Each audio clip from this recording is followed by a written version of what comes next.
शांति। हाँ, कई बार हम प्रश्न के उत्तर में कहते हैं कि आप YouTube पर हमारे चैनल पर जाओ और प्लेलिस्ट में आपको सब कुछ ग्रुप वाइज मिलेगा। लेकिन कईयों की कंप्लेन होती है कि हम उसको प्लेलिस्ट में जाने का समझ नहीं आ रहा है और या नहीं जा रहे हैं। तो उसके लिए मैंने यहाँ विधि बताई है कैसे चैनल खोलनी है और कैसे आप प्लेलिस्ट में जाके चूज़ कर सकते हैं। तो प्लीज़ ये विधि फॉलो करो। ओम शांति।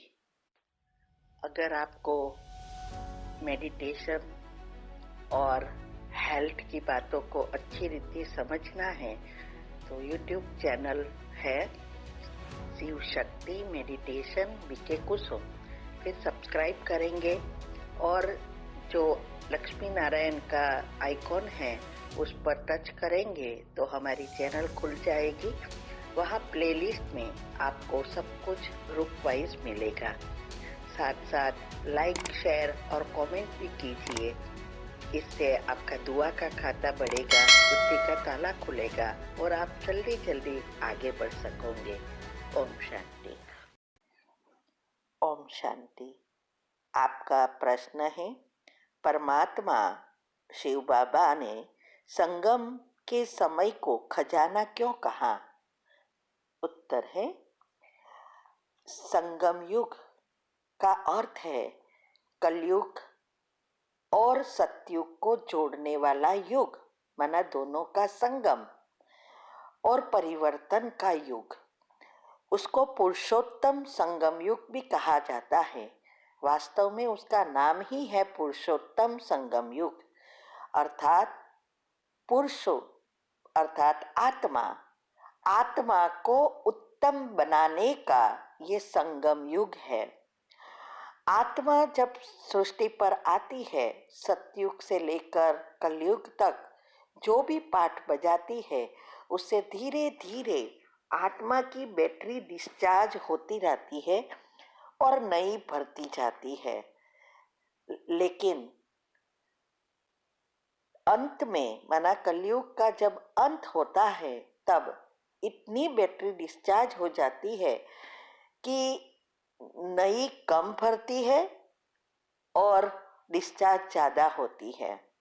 तब परमात्मा को इस सृष्टि पर आना पड़ता है मैनुअल बैटरी चार्जर सिखाने। माना ये राजयोग, ये मैनुअल बैटरी चार्जर है।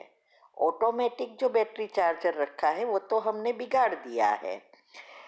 इसीलिए ये समय ही हम आत्मा को फिर से संपूर्ण बना सकते हैं, 100% बैटरी चार्ज कर सकते हैं।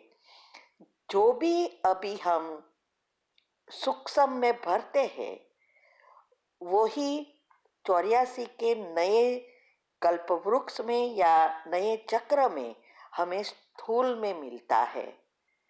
सतयुग त्रेता का आधार संगम युग ही है और द्वापर से बाद भी जिसने शक्ति भरी है उस अनुसार उसका जन्म होता रहता है।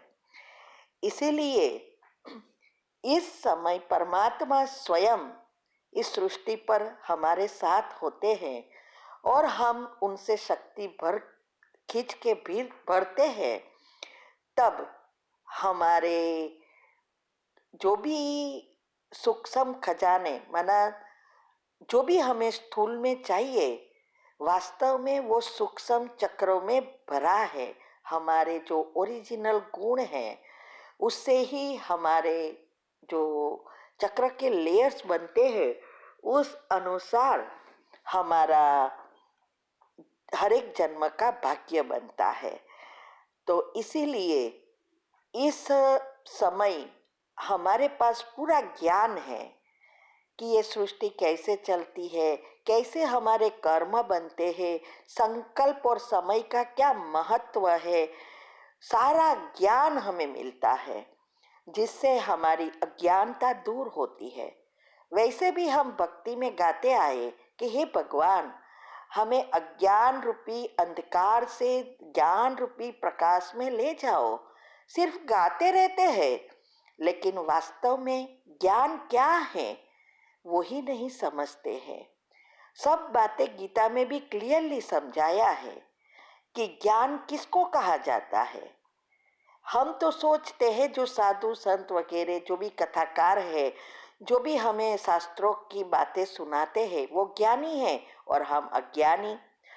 लेकिन वास्तव में गीता में कहा है कि मैं जप तप दान पुण्य किसी से नहीं मिलता, मैं सिर्फ मुझे प्राप्त करना है तो ये शास्त्रों के ज्ञान से नहीं, सिर्फ आत्मज्ञान से ही तो मेरे पास पहुंच सकते हो। ये क्लियरली लिखा है। और इसके लिए ये भी कहा कि हे अर्जुन, तू तेरे स्वधर्म में स्थित हो जा। स्थित प्रज्ञ माना स्वधर्म, स्व माना आत्मा, और आत्मा का धर्म अर्थात ओरिजिनल 7 गुण, इससे ही हमारा भाग्य बनता है।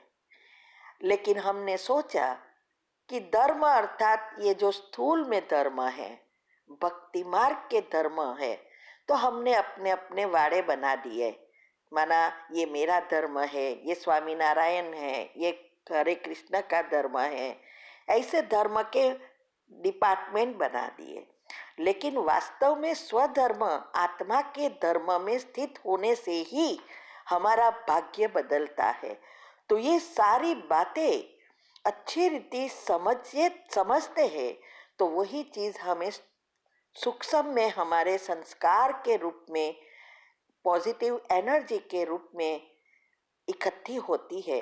ये इलेक्ट्रॉन, प्रोटॉन और न्यूट्रॉन, ये 3 एनर्जी का बैलेंस ही हमारे स्थायी सुख का आधार है।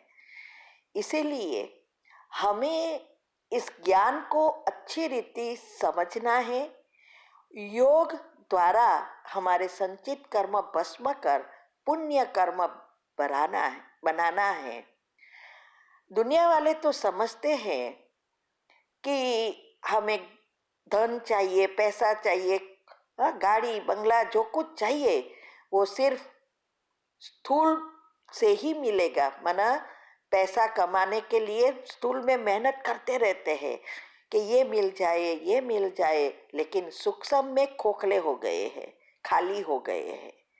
कोई सूक्ष्म में भरता ही नहीं है और स्थूल के पीछे भागते हैं। फिर कहते हैं हमारे जीवन में सब कुछ है, लेकिन सुख और शांति का अनुभव नहीं होता है। क्यों नहीं होता? क्योंकि हमें जो चाहिए वो तो अंदर में है और हम ढूंढ रहे हैं बाहर।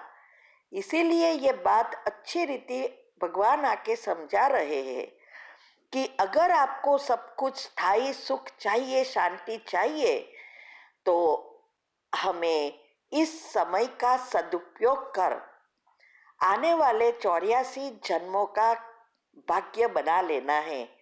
यही है खजाना। तो ये सारा ज्ञान है खजाना। कौन कितना भरता है उस अनुसार नए चक्र में सुख प्राप्त होता है, शांति प्राप्त होती है। ओम शांति। आपका प्रश्न है, शिव बाबा कभी हर्षित मुख होने का तो कभी अंतर्मुखी होने का वरदान देते हैं। तो मेरा क्वेश्चन है कि दोनों गुण को एक साथ धारण कैसे करें? अंतर्मुखी तो शांत है और गंभीर होता है ना? उत्तर है, देखो ये दोनों गुण एक दूसरे से जुड़े हुए हैं। जैसे जैसे हमारी अवस्था बनती है, हमारे शांत भी मन होता है। मन शांत होना अर्थात पॉजिटिव बनना।